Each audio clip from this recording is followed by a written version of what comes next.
first thing we find out in this chapter is that the factory, the Smile Factory, is made out of sea stone, which is good because I think it gives Frankie something to do, because it also means that a Devil Fruit user won't be able to destroy it. It went to different locations. It showed us different people. We got to see, like, you know, Robin and Koala reunite, and, you know, her introducing Koala and Sabo to Usopp, who's like about to pass out.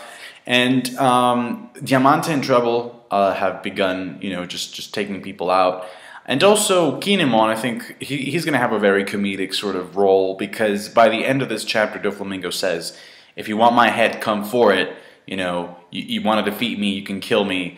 But since Kinemon is dressed up as Doflamingo, then, you know, that's going to cause a problem for him. But I think the most important part in that regard, in showing where other characters were, is that Zoro is, or was, near the palace's plateau. And so by the end of this chapter, because the palace starts to rise, I wonder if Zoro was near enough to the palace to be able to, you know, just stay there, as opposed to falling down and just, you know, being at a lower level. So I think it's going to be up to Zoro to defeat Pica before Luffy can match up against Doflamingo. Because we just saw Pica just sweep Luffy and his friends away. By the way, Law is still sitting on the fucking chair, which I thought was hilarious. Oda does this thing where it's like, because we kind of already know that Luffy has to beat the main guy of the arc, like the main antagonist, he delays Luffy meeting up with the antagonist. You know, in Punk Hazard, Luffy fell down that dump, and that's where he met Momonosuke, and then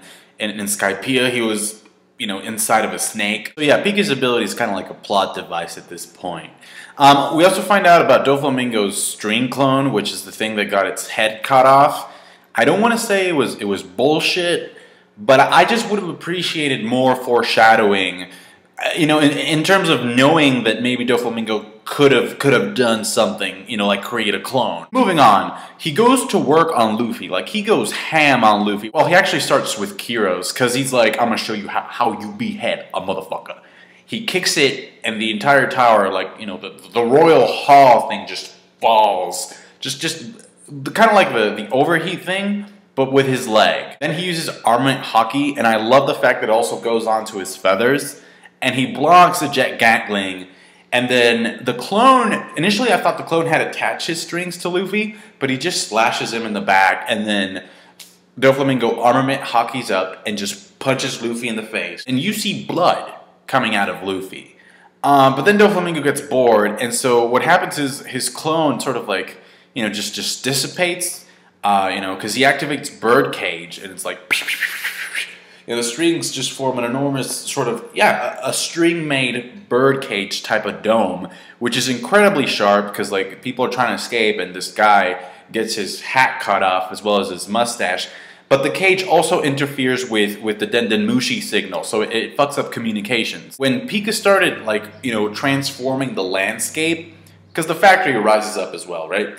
But initially I thought it was Fujitora who was making these things float. So if he wanted to, if Fujitora wanted to, I wonder if he could just, you know, make the palace collapse, you know, on its base, or lift it high enough. Because see, if the strings are cutting stuff, you cannot bring meteors into the cage, because the meteors will just be sliced up. And I also think it's important to remember that we may have two ships still, you know, outside of the island, you know, Big Mom's ship and the Sunny.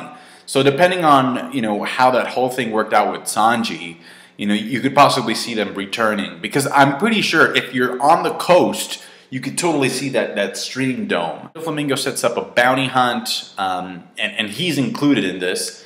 But what's interesting is that, I mean, whoever he wants other people to look for and kill, they have to be within the perimeter of the island, right? That's why he set up the cage.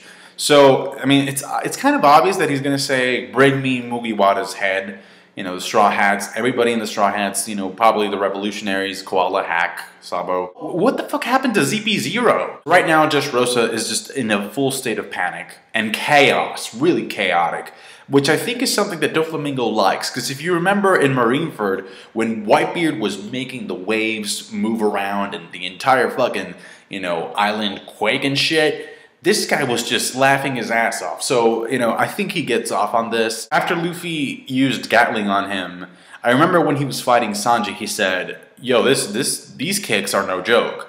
But still, I mean, they're not doing anything. And in this case, he didn't say anything about Luffy's punches, which I think is a good thing, because if you're not complaining, that probably means that those bitches are hurting. He used Gear Second on Doflamingo, but he didn't use Armament Hockey on his fists, which, I mean, maybe that's why he's like, Pica, get them out of here. Luffy better hockey up the next time he faces Doflamingo, which I think it's gonna be a while. I mean, this setup sort of like prolongs the arc a little bit, which I don't have a problem with. Tell me your thoughts. I thought it was an okay chapter. Leave me a comment, like the video if you did. I'll catch you guys later. Bye.